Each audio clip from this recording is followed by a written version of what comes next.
గడిచిన 4-5 రోజులుగా ఆంధ్రప్రదేశ్ రాష్ట్రంలో పరిస్థితులు చూస్తుంటే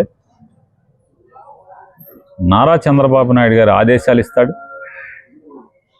లోకేష్ నాయుడు అలాగే ఈ రాష్ట్ర డీజీపీ, ఇంటెలిజెన్స్ డీజీపీ, అలాగే లా అండ్ ఆర్డర్ డీజీపీ ఈ ముగ్గురు కలిసి దాన్ని నిర్భయంగా నిర్లజ్జగా అమలు చేయటం.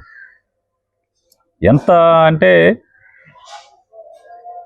గడిచిన 3 రోజుల క్రితం ఆలయంలోకి అర్చనకి వెళ్ళినటువంటి విడుదల రజని అనే ఆవిడ, ఒక మాజీ మంత్రి, ఆవిడ గుళ్ళోకి వెళ్ళి పూజ చేసి బయటకు వస్తే రౌడీ ముక్కలు ఆవిడ కారుని అడ్డగించి అవమానకరంగా ఆవిడని తిడుతూ, కారును బాదుతూ ఆవిడ మీద దాడి చేసినటువంటి పరిస్థితి చూస్తే చుట్టూ ఉన్నటువంటి పోలీసులు, అంటే నిరోధించాల్సినటువంటి పోలీసులు, కట్టడి చేయాల్సినటువంటి పోలీసుల వ్యవస్థ ఎవరి ఆదేశాల మేరకు ప్రేక్షక పాత్ర పోషిస్తూ ఆ వచ్చిన రౌడీ ముక్కలను కాపలా కాయటం. అలాగే నిన్న అంబటి రాంబాబు గారు గుడిలోకి వెళ్ళి స్వామివారికి అర్చన చేయించి పూజలు చేయించి వస్తుంటే దారి కాచి దారిలో దాడులు చేయటం, అసభ్యంగా ఆడవారు కూడా, స్త్రీలు కూడా అంటే నోటితో పలకలేనటువంటి దూషణలతో రాంబాబు గారిని తిడితే ఏం చేస్తాడు మనిషిగా? దారి కాచి కొన్ని అవతలోళ్ళు మతిస్థిమితం లేనివాళ్ళు, మెంటలోళ్ళు అనుకుంటే మనకెందుకులే మెంటలోళ్ళతో అని చెప్పి వెళ్ళిపోవచ్చు. కానీ వాళ్ళు బాధ్యతాయుతమైనటువంటి నామినేటెడ్ పదవుల్లో ఉండి, లేదా పార్టీల్లో విశిష్టమైనటువంటి అధికారాలు ఉండి రాజకీయం చేస్తున్నటువంటి తెలుగుదేశం నాయకులు కర్రలతో, అంటే యథేచ్ఛగా చూడండి, గుంటూరు రాజధాని అంటాం, నడిబొడ్డులో కర్రలతో రాడ్లతో దారి కాచి ఒక మాజీ మంత్రిని, ఒక సీనియర్ రాజకీయ నాయకుడిని అడ్డగించి హత్యాయత్నం చేసే పరిస్థితి వస్తే, అతన్ని అసభ్యకరంగా ఆడవాళ్ళ చేత అనరాని మాటలు అనిపించి ఆ రాంబాబు గారి తల్లిని, రాంబాబు గారి శ్రీమతిని దూషణగా పచ్చి బూతులు తిడుతుంటే ఏం చేస్తాడు మనిషిగా? తిరగబడి 4 మాటలు మాట్లాడితే దాన్ని చంద్రబాబు గారిని ఆపాదించి చంద్రబాబు గారిని మాట్లాడు. కొన్ని దాని మీద రాంబాబు గారిని కేసు కట్టి అరెస్ట్ చేశారా?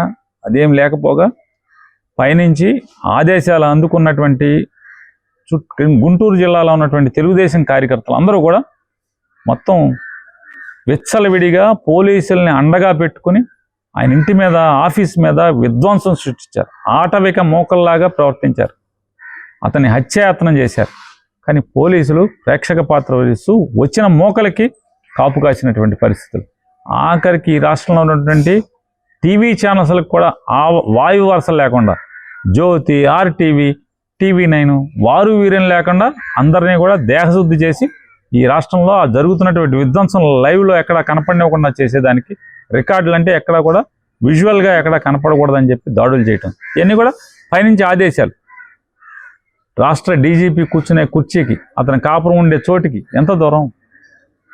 30-40 కిలోమీటర్ల దూరంలో ఇంత విధ్వంసం జరుగుతుంటే వేలాది మందిగా, అంటే ముందు ఒక 500, 1000 నుంచి 1000 నుంచి 1500, 15 నుంచి 2000 లారీలు పెట్టి, బస్సులు పెట్టి, కారులు పెట్టి పోగేసి తీసుకొచ్చి గుంటూరులో ఆ విధ్వంసం చేస్తే, మళ్ళీ ఈ రోజున జోగి రమేష్ గారు, ఆయన భార్య, కొడుకులు కలిసి తంబళపల్లిలో వాయిదా ఉండటం వల్ల రేపు ఇవాళ దారిలో శ్రీశైలం కానీ టెంపుల్స్ అన్నిటికి వెళ్ళి తంబళపల్లి చేరుకుంటే ఇంటి దగ్గరికి వెళ్ళి పెట్రోలు, డీజిలు చుట్టినటువంటి గుడ్డలు, బాటిల్స్తో ఆ వరండాలోకి ఇసిరి ఆ ఇల్లు తగలబెట్టేటువంటి కార్యక్రమం చేయటం, ఇంటిని గేటును తన్నే కార్యక్రమం.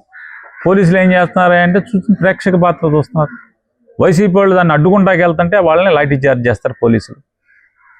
అసలు ఈ రాష్ట్రంలో ఏం జరుగుతుంది అనేది, అంటే ఇవాళ జరుగుతున్నటువంటి ఈ ఉద్దేశపూర్వకం ప్రభుత్వం చేస్తున్నటువంటి రాజ్యహింస, ముఖ్యమంత్రి నాయకత్వంలో, ముఖ్యమంత్రి ఆదేశాలతో జరుగుతున్నటువంటి రాజ్యహింస, దాన్ని ఎలా కంట్రోల్గా వెంటనే పంపించాలి. లేకపోతే కనుక వేలాది మంది ప్రాణాలకి ఇవాళ ముప్పు వచ్చే పరిస్థితులు ఉన్నాయి. ఇవాళ రాష్ట్రపతి పాలన విధించడానికి సంపూర్ణంగా అవకాశం ఉన్నటువంటి రాష్ట్రం ఆంధ్రప్రదేశ్ రాష్ట్రం. వైఎస్ఆర్ కాంగ్రెస్ పార్టీ తరఫున డిమాండ్ చేస్తున్నాం, రాష్ట్రపతి వాళ్ళని విధించాలని చెప్పని, తక్షణమే కేంద్ర ప్రభుత్వం బలగాల్ని పంపించాలని చెప్పని.